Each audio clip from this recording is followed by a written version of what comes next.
하나님께서 가정을 만드셨습니다. 그리고 그 가정의 책임자로 아버지를 세우셨습니다. 이것을 제가 반복적으로 강조를 하고 있는데 우리 아버지들 사이에서는 불만이 생길 수도 있을 것 같아요. 그래도 할 수 없습니다. 하나님께서 말씀해 주신 거기 때문에 제가 어떻게 바꿀 수가 없습니다. 이게 하나님의 뜻이 아닌 것 같다. 혹시 이렇게 생각 드실까요? 이거는 오규환 목사의 생각이다. 뭔가 잘못된 거다 이건. 그런 생각이 드시면 확인을 하셔야 합니다. 질문을 하시든 공부를 하시든. 근데 제 입장에서는 너무나도 분명한 사실이기 때문에 다시 전하지 않을 수가 없습니다. 이런 불만이죠. 자꾸 그렇게 말씀하시니까 우리 애들이 모든 것을 아빠 책임으로 돌린다. 제가 자녀들에게 아빠에게 모든 책임을 돌리라고 말씀을 전한 건 아닌데 이 어리석은 자녀들이 말씀을 오해하고 그렇게 하나 봅니다. 맞을까요? 자녀들이 그렇게 이야기할 때 그들의 이야기가 맞을까요? 아빠 책임이라고 했잖아요. 이렇게 얘기하면 아무 말도 못해야 할까요? 아닙니다. 잘못된 것입니다. 자녀들이 말씀을 잘못 이해한 겁니다. 어떻게 해야 할까요? 다시 가르쳐 줘야죠. 목사님께서 전해주신 말씀은 그런 의미가 아니다 하고서 자녀들이 어떻게 생각해야 할지 가르쳐 줘야 합니다. 그게 깨닫게 해야죠. 그게 누구 책임이라고요? 아빠 책임이라고요. 아직은 아무리 얘기를 해도 못 알아들어요. 이해를 못 해요. 그리고 철이 안 들어요. 어떻게 해야 돼요? 기다려야죠.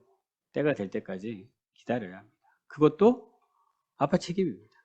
오늘 이 말씀을 듣고 아빠 책임이라고 막 아빠를 몰아세우면 안 되는구나 이런 깨달음이 있다면 우리 자녀들은 돌이켜야 합니다. 잘못된 겁니다. 매우 잘못된 겁니다. 하나님께서 여러분에게 그런 권한을 주신 게 아니에요. 아빠를 정죄하라고 하나님께서 말씀하신 것이 아닙니다. 어쨌든 또 우리 아빠들은 이 말씀을 들으면서 그런 불만을 갖고 있다. 하나님께서 나에게 이 가정을 맡기시면서 책임을 주셨다라는 것을 잘 이해가 안 된다. 우리 이런 성도님들이 계시면 그 책임은 누구에게 있어요? 목사에게 있는 겁니다. 목사에게 있는 거예요. 그 성도님들께서 하나님께서 이 주신 말씀이 어떤 의미인지 제대로 알고 가정에서 그 역할을 잘 감당할 수 있게끔 해야 하는 책임이 목사에게 있습니다. 그래서 저는 다시 이 말씀을 전합니다. 하나님께서 가정을 만드셨고요. 그 가정의 책임은 아버지에게 맡기셨습니다. 믿음의 가정에서 아버지가 감당해야 할 책임, 그것이 무엇인지 오늘 다시 생각해 보려고 해요. 그러면 오늘 말씀은 아버지에게만 필요한 것이냐? 그렇지 않아요. 때로는 어떤 가정은 그 책임을 하나님께서 엄마에게 맡기십니다. 때로는 어떤 가정은 그 책임을 자녀에게 맡기십니다. 누구든 그 책임을 하나님께서 이렇게 주실 때가 있어요. 하나님께서 나에게 주셨나? 이런 생각을 해야 합니다. 아빠에게 하나님께서 맡기신 게 분명해도 마찬가지입니다. 아내는 그 아빠가 그 역할을 감당할 때 할 일이 없을까요? 아니요. 아빠를 도와야죠. 함께. 남편을 도와서 남편과 하나가 돼서 가정을 위해 하나님께서 맡기신 그 책임을 잘 감당할 수 있게끔 도와야죠. 자녀는요? 자녀들은 반대편에 서가지고 맞서야 되는 걸까요? 그것도 아니죠? 마찬가지입니다. 부모가 그 역할을 잘 감당할 수 있게끔 한마음이 돼서 도와야 하는 그 역할이 있습니다. 그래서 이 말씀은 누구 하나 예외 없이 나에게 주시는 말씀이구나 라고 들으셔야 합니다. 특별히 청년들, 제가 반복해서 말씀드리죠. 우리 어른들은 이런 준비를 잘 못했어요. 부부가 될 때 잘 준비를 못했고 부모가 될 때 잘 준비를 못했어요. 아빠가 돼보고 제가 조금 서둘렀잖아요. 서둘러서 할아버지가 빨리 됐습니다. 할아버지가 돼보고 그제서야 간신히 깨달아 알게 되는, 남편과 아내가 어떤 존재고 부모가 어떤 역할을 감당해야 되는지 간신히 깨달아 알게 되는 그런 것들이 있어요. 근데 하나님께서는 분명히 알려주셔요. 벌써 알려주셨어요. 근데 그거 제대로 발견하지 못하고 준비 없이 결혼하고 준비 없이 자식들을 낳고 그렇게 키우고 그랬던 거죠. 근데 여러분은 기회를 하나님께서 주셨다니까요. 내게 주시는 말씀으로 듣고 장차 하나님께서 세우시는 그 가정을 맡게 되는 여러분 잘 준비할 수 있는 시간이 되었으면 좋겠습니다. 오늘부터 10개의 족보, 창세기는 10개의 족보, 10개의 계보, 내력, 이것으로 구성되어 있다고 말씀을 드렸고요. 마지막입니다. 이제 10번째. 끝났습니다. 이제. 마지막 족보는 야곱의 족보다. 이렇게 소개를 하고 있습니다. 야곱의 족보, 그러면 야곱 얘기가 아니라 야곱의 후손 이야기구나. 이렇게 생각을 해야 된다고 말씀을 드렸습니다. 그리고 그 중심에는 우리가 잘 알고 있는 것처럼 12아들 중에서 요셉이 자리를 잡고 있습니다. 불신자들에게도 많이 알려져 있는 아주 유명한 말씀들이죠. 그 말씀들을 오늘부터 생각을 해보려고 합니다. 37장은 그 말씀이 시작되는 말씀인데 이 말씀에는 야곱의 가정이 어떤 가정이었는지를 알 수 있게 해줍니다. 야곱의 가정의 실체를 파악할 수 있게끔 해줍니다. 전에도 비슷한 말씀을 드린 적이 있는데 하나님의 택함을 받은 자잖아요. 하나님께서 택함을 받은 자의 가정입니다. 하나님의 택함 받은 가정, 믿음의 가정. 믿음의 가정 그러면 어떤 생각이 드세요? 뭔가 좀 좋아 보여야 된다는 생각이 들잖아요. 믿음의 가정. 하나님을 안 믿는 가정하고는 뭔가 좀 다른 좋은 것들이 많이 보이는 그리고 또 본이 될 수 있는 이런 가정이 되어야 된다고 우리는 기본적으로 생각을 하게 되는데 오늘 말씀을 읽다 보면은 완전히 다른 우리의 예상과는 완전히 다른 야곱의 가정의 실체를 보게 됩니다. 긍정적인 것을 하나라도 좀 찾아봐야겠다라는 생각을 가지고 한번 읽어보십시오. 미리 읽어보신 분들 혹시 발견하셨을까요? 하나도 없습니다. 하나도 긍정적인 요소가 제가 말씀 말미에 딱 하나 좀 같이 생각해 보려고 하는 것이 있는데 그것도 좀 흐릿하기는 한데 그것을 빼고는 정말 도무지 좋아 보이는 것이 없는 그런 가정입니다. 그것을 한번 살펴볼게요. 1절에서 야곱이 이제 약속의 땅 가나안으로 돌아 거주하고 있는 것을 소개하고 있고요. 2절에서 바로 요셉이 등장을 합니다. 2절 다시 한번 읽어볼게요. 함께 읽습니다. 시작. 야곱의 족보는 이러하니라. 요셉이 17세의 소년으로서 그의 형들과 함께 양을 칠 때에 그의 아버지의 아내들 빌하와 실바의 아들들과 더불어 함께 있었더니 그가 그들의 잘못을 아버지에게 말하더라. 가장 먼저 그 가정에 대해서 소개하고 있는 내용이 요셉은 고자질쟁이였다. 주변에 혹시 고자질을 잘하는 사람이 있습니까? 어린 아이들인 경우에 고자질을 잘하죠. 우리 학교에서도 고자질을 정말 잘하거든요. 자기가 잘못한 것에 대해서는 절대로 얘기 안 하는데 다른 사람이 잘못한 것에 대해서는 엄청나게 많이 이야기를 합니다.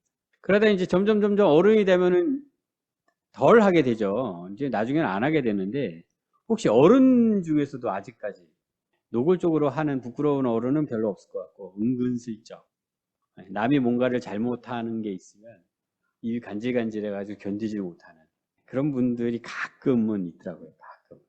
어떠세요? 형제간에 고자질을 하고 있는 17살 정도 됐으면은 어느 정도 철이 들만도 한데 요셉 그러면 우리가 굉장히 그럴듯한 인물로 우리가 인상을 갖고 계실 텐데 이런 모습을 보면 뭐 그렇게 멋진 사람은 아니었어요. 그 형제들은 어떤 마음이 들었을까요? 자신들의 잘못을 부모님에게 일러 바치는 그 동생을 향한 마음 미워하는 거죠. 거기서부터 미움이 이제 시작이 되는데 뭐 그들이 잘못을 한 것을 부모님이 알게 돼서 그들이 더 이상 잘못된 길로 가지 않게끔 하려는 이런 거룩한 의도가 요셉에게 있었는지는 확인은 잘 안 되는데 그것을 떠나서 일단 고자질을 한다라는 것은 불쾌합니다. 기분이 안 좋습니다. 그를 미워하게 되는 것이 자연스럽습니다. 그리스도인들은 다른 사람의 잘못을 알게 되었을 때 어떻게 해야 할까요? 나름대로 어떤 원칙들이 있습니까? 원리들? 뭐 성도님들 간에 어떤 지체의 잘못을 알게 되었을 때, 혼자서 알게 되었을 때 이것을 어떻게 해야 할까? 고민이 되죠. 고민이 되죠. 함부로 이야기하기 어려운 상황이 되죠. 그러나 또 때로는 이야기하지 않으면 안 되는 상황이 또 되기도 합니다. 이런 고민들 가운데 어떻게 해야 될까? 하나님의 인도하심을 구하는 또 우리가 되어야 할 것입니다. 요셉에게는 그런 모습은 보이지 않습니다.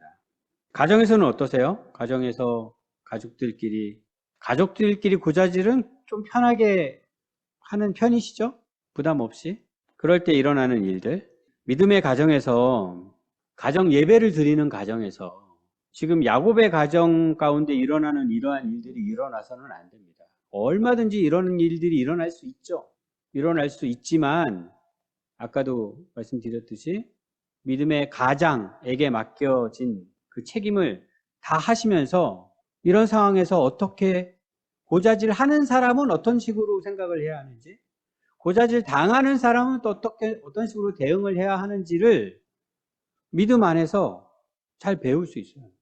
그리고 하나씩 실천해 갈 수 있어요. 물론 생각한다고 해서 잘 되는 것은 아니지만 그렇게 할 수 있어야 돼요. 가정 예배를 드리는 시간에 한번 나누어 보십시오. 이런 것 가지고 나눕니다. 우리 가정엔 고자질하는 아이가 있나 없나? 어떤 마음으로 고자질을 하나? 고자질 당했을 때 기분은 어떤가? 형제들 간에 미워하는 관계가 계속되고 그것이 더 확대되고 이런 일들이 있어서는 안 되는 거잖아요. 그런데 야곱의 가정에서는 지금 안 좋은 쪽으로 지금 가고 있습니다. 3절 말씀에서는 무엇을 알려주고 있습니까? 이것도 함께 읽어보겠습니다. 3절 시작. 요셉은 노년에 얻은 아들이므로 이스라엘이 여러 아들들보다 그를 더 사랑함으로 그를 위하여 채색 옷을 지었더니. 계속해서 창세기 말씀을 통해 등장하는 편애, 한쪽만 사랑하는 것, 이게 또 등장합니다. 뭐 유전일까요? 이 가문에? 야곱은 그 편애 때문에 그 인생의 그 혹독한 어려움들을 다 경험한 사람이잖아요. 부모님이 자식들을 편애하는 것으로 인하여 자기가 어떤 이 인생을 살았는지를 잘 아는 사람이잖아요. 그럼에도 불구하고 자신이 또 이렇게 편애를 하고 있네요. 참 희한합니다. 희한합니다. 이것도 똑같이 생각해 보실 수 있겠죠? 우리 가정에서는 편애를 하나 안 하나. 부모님들은 대부분 편애를 안 한다라고 생각을 하시더라고요. 그런데 자녀들은 편애를 한다라고 생각을 하고 있어요. 대화를 나눠 보십시오. 대화가 필요합니다. 왜 그렇게 오해를 하고 있는지, 아니면 오해가 아니라 실제로 잘못을 하고 있는지. 편애하면 안 되는 것이니까. 잘 안 되면 기도해야 합니다. 이것이 우리의 기도의 제목이 되어야 합니다. 하나님께 맡기고 또 하나님을 의지하면서 우리 가정에서 편애가 사라질 수 있게끔 할 수 있어야 합니다. 만약에 편애가 완전히 사라지는 가정이 되었다. 그러면 이제 대박입니다. 대박. 여기 모여 계신 우리 원양나무 식구들은 대박 가정이 되어야 합니다. 대박 가정. 그런 가정이 세상에 찾기 어렵거든요. 청년들 잘 들으십시오. 네, 대박 가정 되셔야 합니다. 대박 가정. 4절. 그 결과가 슬슬 드러납니다. 이것도 역시 읽어보겠습니다. 4절입니다. 시작. 그의 형들이 아버지가 형들보다 그를 더 사랑함을 보고 그를 미워하여 그에게 편안하게 말할 수 없었더라. 형제간에 이제 말도 안 거는 사이가 된 거예요. 어떻게 이럴 수가 있지? 이렇게 생각을 하다가도 실제로 이렇게 되는 가정들이 있습니다. 뭐 보통은 떨어져 살죠. 네, 이 정도 되면 이제 떨어져 삽니다. 근데 여기는 한 가정이 계속 붙어 살아야 되는 상황이에요. 지금 떨어져 살 수가 없어요. 같이 살아가는 상황인데 그 상황에서도 말을 섞지 않으려고 하는 상황. 그 정도로 밉게 됐다는 거예요. 그 미움이 얼마나 커졌는지. 예, 여기까지 가면 정말 해결하기가 어렵습니다. 우리 가정 가운데 이런 일들이 있어서는 안 되잖아요. 근데 또 하나 생각할 수 있는 것은 교회 공동체 가운데 이런 일이 있을 수 있어요. 정말 심각한 상황. 어떻게 해야 합니까? 뭐 누가 왔는지 안 왔는지도 모르는 큰 교회에서 이런 일이 생기면 별로 문제가 안 돼요. 그죠? 네, 그 사람 피해서 살 수 있거든요. 피해서 예배 드릴 수 있고, 피해서 신앙생활 할 수 있습니다. 얼마든지. 그래서 문제가 안 되는데, 문제가 안 되는 게 문제입니다. 사실은. 그래서 교회는 작아야 하는데, 우리 교회에서 그런 일이 생긴다? 말도 안 되는 거죠. 어떻게 하시겠어요? 당장 쉽게 생각하는 게 뭐예요? 뭐 절이 싫으면 이 말을 쓰는 거죠. 그때 교회인데 계속 절이라는 말을 씁니다. 떠난다고라는 생각을 하고 교회를 떠날 생각을 하는 거죠. 기본적으로. 하나님께서 그걸 원하실까요? 하나님께서 그것을 기뻐하실까요? 아니죠. 하나님은요, 용서해야 한다라고 말씀하십니다. 용서해야 한다. 그 사람이 나에게 뭔가 잘못을 해서 내가 화가 나고 미워하는 것이라면 용서해야 한다. 예배하기 전에 용서해야 한다. 예배는 매주 드리는데 화가 나는 것이 일주일 넘어가면 안 된다. 이 말씀을 우리에게 분명히 주셨거든요. 그런데 예수님을 믿는데 누군가를 미워해서 그 미움이 도저히 풀리지 않아서 그 미움을 갖고 예배를 계속 우리가 드리고 있다면 심각한 문제입니다. 분명히 아셔야 돼요. 믿음을 그냥 대충 덮어놓고 지나가시면 안 돼요. 내가 그렇게 미워하던 사람이 교회를 떠났어요. 와, 다행이다. 감사하다. 이렇게 기도할 수 있을까요? 아니요. 정말로 안타까운 상황입니다. 교회를 떠난다 하더라도 용서해야 합니다. 용서하고 하나님께 예배할 수 있어야 합니다. 그런데 그러다 보면 그 사람의 잘못보다는 내가 훨씬 더 큰 잘못을 하고 있는 것을 깨닫게 돼요. 내 잘못이 작은 사람은요, 용서를 잘하게 돼요. 이건 경험적인 얘기입니다. 경험적인. 자신의 잘못이 작은 사람은 다른 사람의 잘못을 용서를 잘 하더라고요, 보통. 그런데 용서가 정말 안 돼. 혹시 이런 마음 품고 계신 분 계시면요, 그렇게 생각하십시오. 내가 엄청 잘못하고 별로 틀리지 않을 거예요. 보통은 자신의 잘못이 큰 사람이 용서를 잘 못해요. 그런데 야곱의 가정은 그 역시도 해결하지 못해요. 그 미움이 어디까지 가는지 계속 확인해 볼게요. 5절을 보니까 그 형제들이 미워하는 마음에 기름을 붓습니다. 예, 기름을 부어요. 제가 읽을게요. 이거는 요셉이 꿈을 꾸고 자기 형들에게 말하며 그들이 그를 더욱 미워하였더라. 꿈까지 꿉니다. 꿈 이야기는 자세히 안 해도 되겠죠? 예, 잘 아시는 말씀드리니까. 형제들의 곡식단이 요셉의 곡식단에게 절을 한다. 요셉, 이 꿈 얘기를 형제들에게 하고 있어요. 어떤 사람 같아요, 요셉이? 예, 저는 어릴 때 이 말씀을 읽어도 이 대목이 잘 이해가 안 됐어요. 얘 왜 이럴까? 이런 생각이 들었어요. 저만 그럴까요? 그 형제들이 미워한다는 걸 모르고 지금 이러고 있는 것인지. 결과는 8절에 나옵니다. 8절. 같이 읽어볼게요. 시작.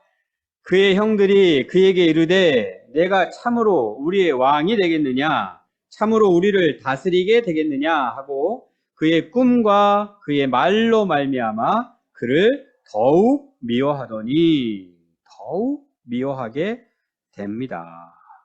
이 상황에서 꿈을 한 번 더 꿉니다. 이번에는 해와 달과 11별이 요셉에게 절을 합니다. 너무나 해석이 쉽습니다. 이제는 부모님까지 포함해서 다른 형제들이 요셉에게 절을 했다. 이런 의미가 되겠죠. 이번에는 아버지도 가만히 있지 않습니다. 어떻게 해요? 다른 모든 아들보다 요셉을 더 사랑했던 야곱이었지만 그도 이 꿈만큼은 참을 수가 없었습니다. 그를 꾸짖습니다. 그리고 그 결과는 11절. 형들이 시기했다. 미움이 더 커졌는데 이제는 더 이상 표현할 게 없으니까 시기했다라는 표현으로 바꾼 거예요. 미움, 시기, 좀 질적으로 좀 다른 것처럼 느껴지는데 여기에서 시기를 쓴 이유는 미움이 이제 폭발할 정도가 됐다. 이런 의미입니다. 그리고 그 폭발의 결과는 18절. 오늘 읽지는 않았지만 18절 말씀. 한번 같이 읽어보겠습니다. 시작. 요셉이 그들에게 가까이 오기 전에 그들이 요셉을 멀리서 보고 죽이기를 꾀하여. 예, 정말 있어서는 안 되는 일들이 지금 일어나고 있는 거예요. 형들이 요셉이 이제 형들을 찾아오는 장면이죠. 요셉이 멀리서 이렇게 오는 것을 발견하고서는 순식간에 한 마음이 됩니다. 어떤 마음이요? 쟤 죽이자. 와, 그 미움이 얼마나 컸으면 그 짧은 시간에 형제들이 똘똘 뭉쳐서 동생을 죽이려고 작정을 합니까? 야곱의 가정이었습니다. 야곱의 가정의 실체였습니다. 이제 아까 잠깐 소개한 것 한 가지, 마지막 한 가지만 생각해 보겠습니다. 오늘 말씀의 제목과 관련되어 있는 말씀이에요. 요셉의 두 번째 꿈 이야기를 듣고 야곱이 그를 꾸짖었다고 했습니다. 11절 말씀을 보면 그와 다른 반응 하나를 더 기록하고 있어요. 그의 형들은 시기하되 그의 아버지는 그 말을 간직해 두었더라. 그 말을 간직해 두었더라. 이 말씀에 주목하려고 합니다. 오늘 야곱의 가정의 실체를 하나씩 살펴보고 있는데 긍정적인 요소는 하나도 발견할 수 없었습니다. 형제들 간의 그 갈등이 점점 심해졌고 그 미움은 점점 커졌고 이제 폭발할 지경까지 되었고 끝내는 동생을 죽이려고 작당을 하게 되는 상황까지 갔습니다. 그런데 그나마 유일하게 긍정적인 요소를 하나 찾을 수 있는 것이 바로 이 말씀. 그 말을 간직해 두었더라. 물론 이것도 야곱이 굉장히 뭔가 잘했다 이런 느낌은 들지 않아요. 자세한 설명도 없고요. 간직해 두어서 어쨌다는 것인지 잘 모르겠습니다. 그냥 스치고 지나갈 수도 있는 그런 말씀입니다. 그런데 우리가 누구입니까? 우리는 하나님의 택함을 받고 부르심을 받고 오늘 믿음의 가정에 대해서 생각해 보려고 하는데 믿음의 가정을 이렇게 이룰 수 있도록 하나님께서 인도해 주셨습니다.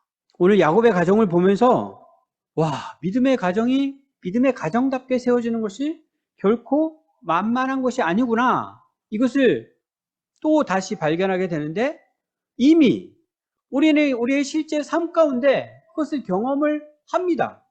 쉽습니까? 믿음의 가정을 세운다는 게 쉬워요? 우리 아빠들이 자꾸 불만을 갖게 되는 이유가 뭐예요?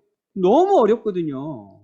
그 책임이라는 게 너무 막중하고 정말로 감당하기 힘들고 결과적으로는 잘 안 되고 그런데 또 그것을 감당해야 된다고 말씀을 들으니 불만이 생길 만도 하죠. 그런데 오늘 우리가 그나마 야곱에게서 유일하게 우리가 이것을 기억하고 우리 또한 이렇게 해야겠구나라고 생각할 수 있는 대목이 바로 딱 이 말씀이에요. 이것을 우리는 하나님께서 나에게 주시는 말씀이다라고 들으셔야 합니다. 아까도 말씀드렸지만 아내들도 같은 마음으로, 자녀들도 같은 마음으로 함께 알고 함께 기도해야 할 내용입니다. 믿음의 가정, 어떤 이미지가 있으십니까? 떠오르는 이상적인 믿음의 부부, 남편과 아내의 관계, 믿음의 자녀, 부모와 자녀 간의 관계, 아름다운 그림들이 그려지십니까? 그리고 그와 좀 비슷한 가정이 있을까요? 주변에? 저 가정 정도면 정말 믿음의 가정으로 아름다운 가정을 이루고 있구나 이런 생각이 드는 가정이 있나요? 정말 찾기가 어려워요. 그런 가정이 있다면 정말 감사한 소식이라고 할 수 있어요. 대부분의 가정은 실제로는 그렇게 하지 못합니다. 그것을 창세기 37장을 통하여 우리에게 확인시켜 주시는 거예요. 우리가 아브라함하고 비교를 할 수 있겠어요? 이삭하고 비교를 할 수 있겠어요? 야곱하고 비교를 할 수 있겠어요? 믿음의 조상들인데 그분들이 이루는 가정을 지금 우리가 들여다본 겁니다. 그리고 얼마나 형편없는가, 얼마나 망가져 있는가를 확인하고 있는 것입니다. 우리 습관 있잖아요. 습관. 비교하는 습관. 우리 가정, 다른 가정 비교하게 되죠. 예, 자녀들도 막 비교를 많이 하던데 자녀들 굉장히 싫어하잖아요. 가정들도 비교를 합니다. 저 가정은 저렇게 믿음으로 잘 되고 있는데 우리 가정은 왜 이 모양 이 꼴일까? 막 이러면서 또 비교를 합니다. 야곱의 가정하고 비교를 해보십시오. 야곱의 가정하고 우리의 가정이 어떠한가? 예, 대부분 훨씬 낫지 않아요? 야곱의 가정보다는. 그런데 심지어 야곱의 가정보다 우리 가정이 더 못해요 하는 분이 계셔도 상관없어요. 상관없어요. 오늘 그것이 상관없다고 하나님께서 우리에게 말씀하시는 겁니다. 다시 한번 생각해 볼게요. 야곱의 가족 구성원들, 아버지, 편애하는 아버지, 요셉 우리는 압니다. 하나님께서 장차 요셉을 어떻게 사용하실지 우리 압니다. 그런 요셉조차도 고자질쟁이, 아무 생각 없이 자기가 잘났다고 막 떠버리는 요셉. 그 형제들은요, 동생을 죽이려고 하는 상황까지 가는 그 미워하는 마음. 믿음의 가정을 세우기에는 절대로 불가능한 그런 존재인 거죠. 모든 가족들이. 그런데 하나님께서는 이 가정을 믿음의 가정으로 세우신다. 이것이 우리에게 주시는 메시지이십니다. 우리는 아무리 형편 없어도 우리에게 맡겨진 그 역할, 그 책임을 제대로 감당하지 못해도 하나님께서는 믿음의 가정을 세우시고 믿음의 가정을 세우시고 그걸 완성시켜 가신다. 창세기는 그것을 우리에게 알려주고 있습니다. 오늘 읽은 말씀 가운데 하나님께서 하신 일 뭐예요? 하나님께서 하신 일? 꿈을 꾸게 하십니다. 꿈을 꾸게. 이것은 뭐 사람이 내가 생각하고 의도해가지고 할 수 있는 게 아닙니다. 하나님께서 요셉으로 하여금 꿈을 꾸게 하셨습니다. 그리고 그것을 요셉은 이야기를 했고요.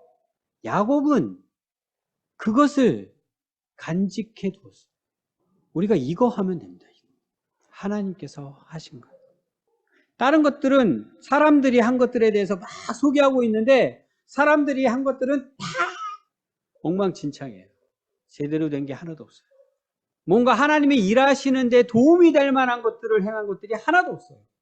오늘 읽은 말씀 가운데 유일하게 좀 긍정적으로 생각할 수 있는 것은 하나님께서 하신 것. 하나님께서 꿈꾸게 하신 것. 그것에 대한 반응도 뭐예요? 요셉은 조금 으쓱으쓱 한 것 같은데 형제들은 그를 더 시기하게 했고 야곱까지도 뭐 했다고요? 꾸짖었다고요. 하나님께서 하신 것인데 하나님께서 하신 것을 야곱이 잘 몰랐을까요? 예, 여기서 좀 우리가 좀 어렵기는 한데 당시에요. 어떤 꿈을 꾼다 이런 얘기는 이것은 하나님께서 주신 계시다 이런 생각이에요. 뭐 하나님을 믿지 않는 사람들도 마찬가지예요. 꿈을 꾼다. 지금도 마찬가지잖아요. 그래서 꿈을 꾸면 뭔가 이렇게 해석을 하려고 하잖아요. 이게 무슨 의미일까 하면서. 당신은 더 그랬다고요. 더. 왜? 믿음의 가정이잖아요. 믿음의 가정. 믿음의 가정의 구성원이 어떤 꿈을 꿨다. 하나님께서 저 꿈을 통하여 우리에게 무엇을 알려주시려고 하시지라는 생각을 자연스럽게 하게 되는 것인데 이 꿈의 내용이라는 게 너무나 분명한 거예요. 너무나 쉬워요. 해석이. 지금 우리가 읽어도 금방 알겠어요. 그런데 그 꿈의 해석이 말도 안 되는 거죠. 형제들이 다 형들인데 동생에게 절을 하고 더 나아가서는 부모도 절을 하게 된다라는 해석을 해야 되는데 이 말이 안 되는 상황인 거죠. 하나님이 저 꿈을 주셨나 싶다가도 이 말이 안 되는 소리니까 꾸짖은 거죠. 근데 그것으로 끝낸 것이 아니라 야곱이 어떻게 했다고요? 간직해 두었다. 하나님과 연결을 시킨 겁니다. 하나님과. 흐릿하지만 저 의미가 뭐지? 저런 말도 안 되는 꿈을 왜 요셉이 꾸었지? 내용이 말도 안 돼서 이건 하나님이 주신 계시가 아니야 라고 생각하는 상황 가운데서도 혹시 하나님께서 주신 걸까? 혹시 하나님이 주신 거 아닌가? 이 정도만 생각하고 그것을 간직해 둔 겁니다. 그나마 야곱의 가정 가운데 유일하게 긍정적으로 생각할 수 있는 요소는 딱 이거 하나예요. 야곱의 생각도 그렇게 멋져 보이진 않아요. 하나님 앞에서 정말 깨어 있어서 와, 이거 하나님께서 주신 계시구나. 요셉을 통하여 하나님께서 뭔가를 이루실 거구나. 이런 생각도 아니었어요. 당장은 꾸짖었고 혹시 내가 모르는 뭔가가 있나? 이 정도 생각으로 간직해 둔 거예요. 오늘 이 말씀을 읽으면서 믿음의 가정을 세우고는 있는데 형편없이 제대로 잘 그 역할을 감당하지 못하면서 헤매고 있는 우리에게 하나님께서 이 말씀을 주시는구나. 혹시 이 생각만 가지고도 내 마음속에 간직해 두어야 할 것이 무엇인가? 그것만 해도 훌륭하다. 그것만 해도 훌륭하다. 그런데 실제로 어떤 일이 일어납니까? 형제들은 요셉을 죽이려고 합니다. 자세하게 말씀을 다루진 않을게요. 실제로는 죽지 않습니다. 그러나 야곱에게는 아들들이 요셉이 죽었다고 거짓말을 합니다. 야곱에게는 요셉이 죽은 거예요. 간직해 두었던 것은 어떻게 됐을까요? 혹시 하나님, 혹시 요셉을 하나님의 계획 가운데 어떻게 사용하실 겁니까? 하고서 간직해 두었던 그 마음, 요셉이 아들이 죽었다는 그 소식, 죽은 증거로 그 옷을 보면서 야곱은 어떤 생각을 했을까요? 아니었구나 했겠죠. 아니었구나. 뭐 그 사랑하는 아들을 잃은 슬픔은 뭐 말할 것도 없겠지만 그 슬픔 가운데도 그 간직해 두었던 것을 생각하면 아, 역시 아니었구나. 역시 하나님의 계시가 아니었구나. 정말 쓸데기 없는 꿈이었구나. 우리가 그렇게 되기도 합니다. 그렇게 되기도 해요. 내가 하나님의 약속의 말씀을 붙잡고 그것을 간직해 두고 내가 지금 눈으로 보고 있는 이 현실은 도무지 그 하나님의 언약과 약속과 전혀 어울리지 않는 상황이 펼쳐지고 있는 상황에서도 내가 그것을 간직해 두고 있었는데 그 마지막 희망, 마지막 소망까지도 다 빼앗아버리는 그런 상황을 우리가 맞닥뜨리게도 됩니다. 야곱도 아마 그랬을 거예요. 뭐 요셉이 죽었다는데 더 이상 뭐가 있겠어요. 그러면 그 다음에 이제 원망을 하게 되겠죠, 하나님. 뭐 그 꿈을 별로 시답지 않게 생각했으면 원망도 안 했을 텐데 그 꿈이 하나님께서 뭔가 요셉을 통하여 일을 이루실 건가 보다 이 정도 생각했으면 하나님 왜 그런 꿈을 주셔서 제가 헛된 생각을 하게 하셨나요? 라고 원망을 할 수도 있었을 것입니다. 하지만 하나님은 포기하지 않으십니다. 우리는 포기하는데 하나님은 포기하지 않으세요. 우리는 포기하고 까맣게 잊어버린 것조차 다시금 하나님은 그것을 떠올리게 하십니다. 45장으로 가보겠습니다. 조금 미리 45장 25절 27절까지 함께 읽어보겠습니다. 45장 25절부터 27절 시작. 그들이 애굽에서 올라와 가나안 땅으로 들어가서 아버지 야곱에게 이르러 알려 이르되 요셉이 지금까지 살아있어 애굽 땅 총리가 되었더이다. 야곱이 그들의 말을 믿지 못하여 어리둥절하더니 그들이 또 요셉이 자기들에게 부탁한 모든 말로 그에게 말하매 그들의 아버지 야곱은 요셉이 자기를 태우려고 보낸 수레를 보고서야 기운이 소생한지라. 딱 이 장면이죠. 요셉이 살아있어요. 이 말을 듣고 그 마음속에 간직해 두었던 것까지도 이제는 다 잃어버리고 절망 가운데 있었던 야곱이 그것을 다시 떠올리는 것조차 어려운 거예요. 아, 내가 그것을 간직해 뒀었지? 이 생각도 못하는 거예요. 하나님께서 요셉에게 그 꿈을 주셨지? 이것도 떠올리지 못하는 거예요. 말도 안 되는 상황이니까. 그러면서 받아들이지 못합니다. 27절에 가서야 드디어 떠올리는 거죠. 아, 그랬구나.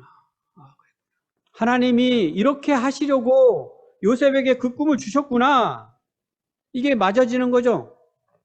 하나님께서는 요셉에게 주신 꿈 그대로 모든 일을 다 이루십니다. 37장 말씀 속에서 등장하는 인물들은 하나님께서 어떻게 자신들을 사용하시면서 그 일들을 이루어 가시는지 알아차리지 못합니다. 하나님께서 얼마나 놀랍게 역사하시는지 전혀 눈치채지 못해요. 그러나 우리는 압니다.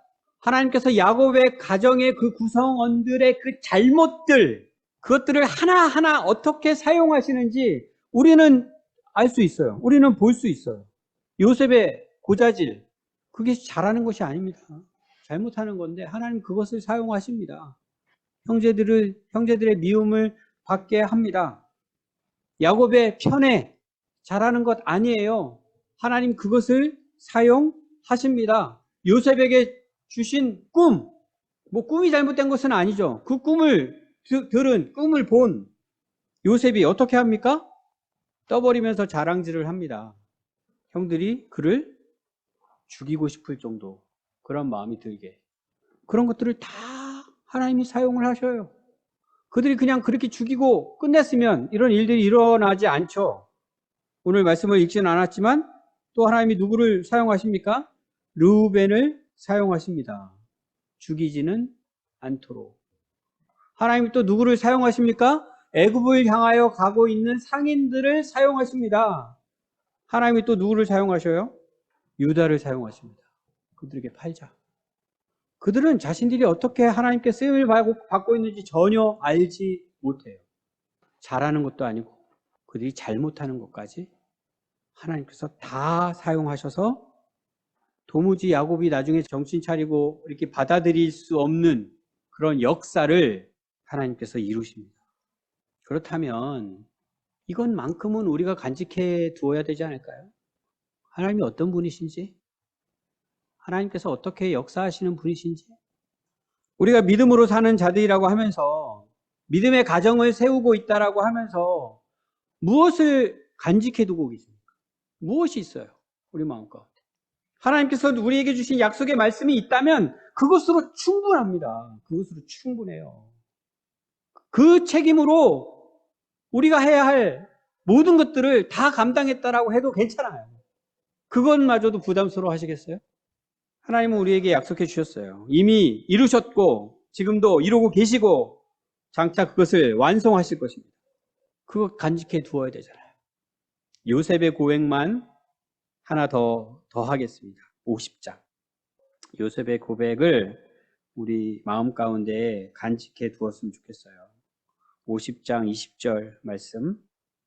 결국은 37장부터 50장의 말씀이 다 이 얘기거든요.